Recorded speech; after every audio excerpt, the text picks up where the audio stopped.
You may have noticed that our lawn is a little bit more brown than usual, and that's because we've intentionally killed it out by spraying Roundup several applications starting last fall and into the spring.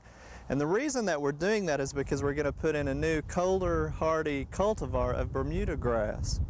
Now, one of the next projects is tilling up the bed, and Alan is joining me so we can share with you some ideas about tiller safety. And Alan, you have a new toy here at the garden, don't you? Yes, I sure do, Steve. What is the brand, and maybe tell us who donated this to the garden?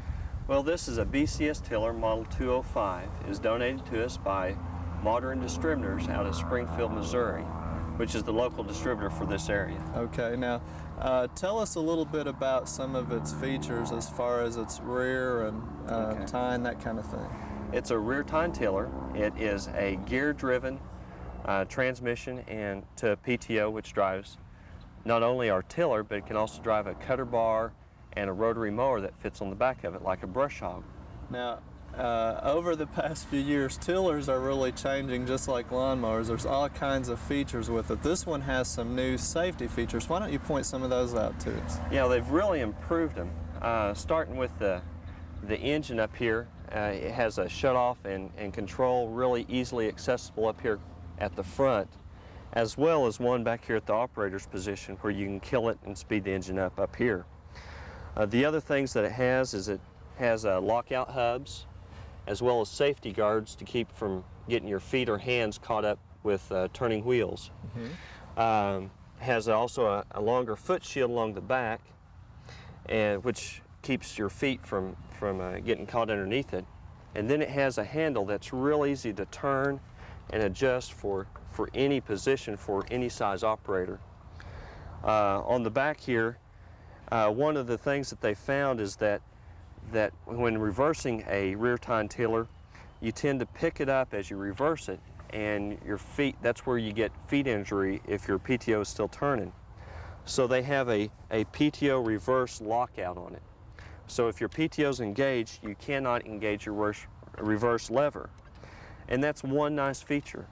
They have moved, on this particular model, they have moved it where you have one hand operation, where if you let go, the tiller stops. The engine still runs, but the tiller and the PTO and the movement stops.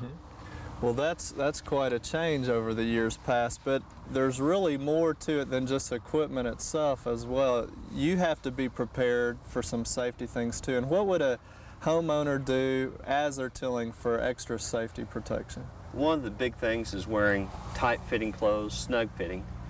Good footwear. I wouldn't wear sandals or thongs out in the garden when you're tilling. I would wear ear protection. There's two different types you can buy. There's more of a permanent or one that lasts longer ear protection over here. And then there is soft ear protection that you can buy, which is throwaway or temporary one-time use. And you can find them at any lawn and garden or hardware store. Eye protection is another thing that's suggested. Now, a lot of that is covered in the manual, so they always want to read the manual. It gives you more safety precautions, ways to take care of the tiller too. But Alan, what would we do now to initiate tilling with this particular one? How easy is it to get started? Well, it's real easy. This one is again a rear tine tiller that is driven by these drive wheels. This one has a nice feature with the lockout hubs, and all you have to do is lock these hubs in and out, and for freewheeling or for tilling, you just lock them back in. The other thing is if you're tilling new ground like we are now, is you want to raise the depth gauge or lower the depth gauge till as low as it'll go, so that you're not tilling very deep into this hard ground. Now, if you're tilling into a working area that's already worked, you can raise it up higher, but that's one thing that you really want to worry about. And it's opposite of what you're doing. I mean, you're actually lowering this to make it more shallow, That's and then right. as we go along, we're going to set it deeper and get it. So it's going to take several times to go over this. I figure we'll probably go across this ground 3 or 4 times before we have it ready to plant grass out here. Now, initially we're not so concerned about it, but later on when we're worried about our seed bed, or if we were going to till in the vegetable garden, how do we get started to, and which direction do we till to keep our footprints out of it?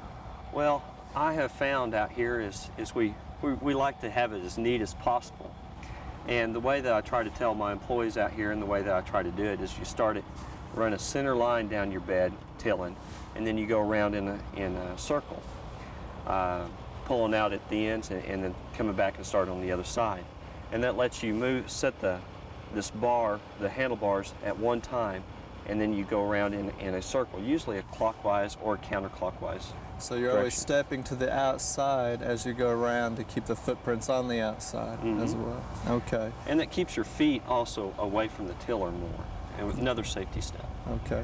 Now there's also smaller tillers that we're seeing, some attachments that you can put with weed eaters, etc. There's also some that you can buy that are very lightweight.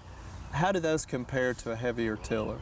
Well, they're for a totally different area. They're like raised beds that are well cultivated and have high organic soils, or raised beds that are very loose and sandy soils. It just wouldn't hold up, or it wouldn't even tolerate tilling in hard ground or a big ground bed. Okay, so we need to stick with heavier mowers or tillers. Now this one also has some other changeable features too, is that right? Yeah, like I mentioned earlier, is that the tiller can detach from the PTO, is what they call it, and you can put a sickle bar on here or a rotary mower, and that's what makes it nice, is all the changeable features. They even have a chipper shredder for this model. Okay, so you can see all of the equipment that's coming out now are more and more advantages and disadvantages, safety features, attachments. So if you're in the market for a tiller, be sure and shop around, ask lots of questions, and be sure and practice the safety features.